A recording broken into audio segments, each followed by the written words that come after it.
Hello, എല്ലാവർക്കും മനുക്കുട്ടൻസ് കിച്ചണിലേക്ക് സ്വാഗതം. എല്ലാവർക്കും സുഖല്ലേ? ഇന്ന് നമുക്ക് വീട്ടിൽ തന്നെ വിപ്പിംഗ് ക്രീം ഉണ്ടാക്കി നോക്കിയാലോ? അതും വെള്ളക്കടലയിൽ നിന്നാണ് ഞാൻ ഈ വിപ്പിംഗ് ക്രീം ഉണ്ടാക്കുന്നത്. അപ്പോൾ വിപ്പിംഗ് ക്രീം കടലിൽ നിന്നൊന്നും വാങ്ങിക്കാൻ ഇഷ്ടമില്ലാത്തവർക്ക് വീട്ടിൽ തന്നെ ഉണ്ടാക്കാം. ഇത് ഞാൻ വിസ്ക് വെച്ചിട്ടാണ് ചെയ്യുന്നത്. ഇലക്ട്രിക് ബീറ്ററൊന്നും ഇല്ലാത്തവർക്ക് വേണ്ടിയിട്ട് ഇത് നന്നായിട്ട് ഉപകാരപ്പെടും. അപ്പോൾ ഞാൻ ആദ്യമേ തന്നെ പറയുന്നു, എളുപ്പമല്ല. ഞാൻ 1 മണിക്കൂർ സമയം എടുത്തു ഇത് ചെയ്യാനായിട്ട്. 1 hour ആണ് ഇത് ചെയ്യാനായിട്ട് ഞാൻ എടുത്ത സമയം. ഇതാണ് നമ്മുടെ വെള്ളക്കടല. ഇത് നമുക്ക് നന്നായിട്ട് കഴുകിയതിന് ശേഷം ഒരു 8 മണിക്കൂർ കുതിർത്ത് വെക്കണം കേട്ടോ. വെള്ളം ഒഴിച്ച് കുതിർത്ത് വെക്കണം. നന്നായിട്ട് കഴുകിയെടുത്ത് വന്നിട്ടുണ്ട്. വെള്ളം ഒഴിച്ച് നമുക്ക് ഒരു 8 മണിക്കൂർ കുതിർത്ത് വെക്കാം. 8 മണിക്കൂറിന് ശേഷം നമുക്ക് ആ വെള്ളം എല്ലാം കളഞ്ഞ് നമുക്കിത് ആ കുക്കറിലേക്ക് കുറച്ച് ആവശ്യത്തിന് വേവിക്കാനുള്ള വെള്ളം ഒഴിച്ച് നമുക്ക് ഒരു 9 വിസില് നമുക്ക് ഒന്ന് വേവിച്ചെടുക്കാം. വെന്തിട്ടുണ്ട്. ചൂടാറിയതിന് ശേഷം നമുക്കിതാ ഇതുപോലെ വെള്ളം മാറ്റിയെടുക്കണം. നമുക്കതിന്റെ വെള്ളമാണ് ആവശ്യം. ഈ കടല നിങ്ങൾക്ക് ഞാനൊരു വീഡിയോ ചെയ്തിട്ടുണ്ട്.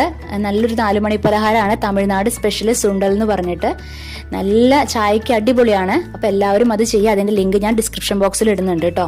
അപ്പൊ അത് നീക്കി വെക്കാൻ നമുക്ക് ഈ വെള്ളമാണ് ആവശ്യം. കടല വേവിച്ച വെള്ളമാണ് ആവശ്യം. ഇതുപോലൊരു ഐസ് ക്യൂബ് ട്രേ എല്ലാവരുടെ വീട്ടിലുണ്ടാവും അല്ലേ? അപ്പൊ അതിലേക്ക് നമുക്കിത് ഇങ്ങനെ ഒഴിച്ചു വെക്കാം. ഒരു 2 മണിക്കൂർ നമുക്ക് ഫ്രീസറിൽ സൂക്ഷിക്കണം. അത് നല്ലൊരു ഐസ് ക്യൂബ് ആയിട്ട് എടുക്കാൻ വേണ്ടിയിട്ടാണ്. നമുക്ക് 2 മണിക്കൂർ സൂക്ഷിച്ചു വെക്കാം. ഇപ്പൊ 2 മണിക്കൂറിന് ശേഷം ഇതാ നന്നായിട്ട് ഫ്രീസ് ആയിട്ടുണ്ട്. ഇതുപോലൊരു ബൗളിലേക്ക് നമുക്ക് ഐസ് ക്യൂബ് ഇട്ട് കൊടുക്കാം. നിങ്ങളുടെ കയ്യിൽ ഇലക്ട്രിക് ബീറ്റർ ഉണ്ടെങ്കിൽ അത് വെച്ച് ചെയ്തോളൂ. ഇതിപ്പോ എൻ്റെ അടുത്തില്ല. ഇത് ഒരു ഗ്ലാസ് നന്നായിട്ട് പൊടിച്ച പഞ്ചസാരയാണ്. മിക്സിയിലിട്ട് നന്നായിട്ട് പൊടിച്ച പഞ്ചസാരയാണ്. ഇനി ആ ഐസ് ക്യൂബ് ഒന്ന് മെൽറ്റ് ആയി കിട്ടണം. അപ്പൊ നമുക്ക് അതിന് വേണ്ടിയിട്ടൊന്ന് വെയിറ്റ് ചെയ്യാം.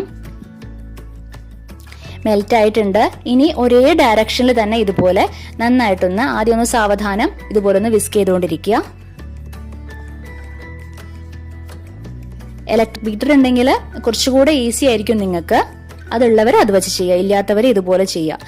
ഇത് 1 ടീസ്പൂൺ ചെറുനാരങ്ങ നീരാണ്, ലെമൺ ജ്യൂസാണ്. ഇതുപോലെ നന്നായിട്ടൊന്ന് വിസ്ക് ചെയ്തുകൊണ്ടിരിക്കുക. 45 മിനിറ്റിന് ശേഷമാണ് എനിക്ക് ഈ ഒരു ലെവലിൽ കിട്ടിയത് കേട്ടോ. ഞാൻ കുറച്ച് നിർത്തിയിട്ടാണ് ചെയ്യുന്നത്. എന്നാലും 45 മിനിറ്റ് എടുത്തു എനിക്കിത് ഈ ഒരു ലെവലിലാക്കി കിട്ടാൻ വേണ്ടിയിട്ട്. ഒരു ഫ്ലേവറിന് വേണ്ടിയിട്ട് നമുക്കിത് ചോക്ലേറ്റ് മെൽറ്റ് ചെയ്തതാണ്. ചോക്ലേറ്റ് എങ്ങനെ മെൽറ്റ് ചെയ്യാന്നുള്ളത് ലെയർ കുൽഫിയുടെ ലിങ്ക് ഞാൻ ഡിസ്ക്രിപ്ഷൻ ബോക്സിൽ ഇടുന്നുണ്ട്. അത് നോക്കിക്കഴിഞ്ഞാൽ മനസ്സിലാവും. ഇതുപോലെ ആയി കിട്ടാനായിട്ട് എനിക്ക് 1 മണിക്കൂർ കറക്റ്റായിട്ട്, 1 മണിക്കൂറിനേക്കാളും കൂടുതലായിട്ടുണ്ട്. നമ്മുടെ വിപ്പിംഗ് ക്രീം റെഡിയായി. ഇത് നമ്മുടെ പൈപ്പിംഗ് ബാഗ് ആണ്. നമുക്ക് വീട്ടിൽ തന്നെ പൈപ്പിംഗ് ബാഗ് ഉണ്ടാക്കാം. അതിന്റെ ലിങ്കും ഞാൻ ഡിസ്ക്രിപ്ഷൻ ബോക്സിൽ ഇടുന്നുണ്ട്. എല്ലാവരും നോക്കുക. അപ്പൊ അത് നിങ്ങൾ വാങ്ങിക്കണമെന്നൊന്നുമില്ല. അപ്പൊ അത് കാണാത്തവർ അത് കാണാട്ടോ. ഇപ്പൊ അതിലേക്ക് നിറച്ചു.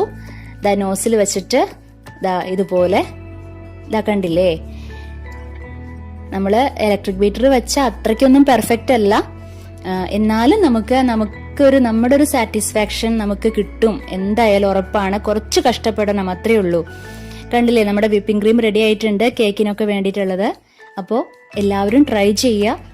കടയിൽ നിന്ന് വാങ്ങിക്കാൻ ഇഷ്ടമില്ലാത്തവർ എല്ലാവരും ട്രൈ ചെയ്യുക. അപ്പോൾ നമുക്കിനി അടുത്ത എപ്പിസോഡിൽ വീണ്ടും കണ്ടുമുട്ടാം. Okay, bye, thank U.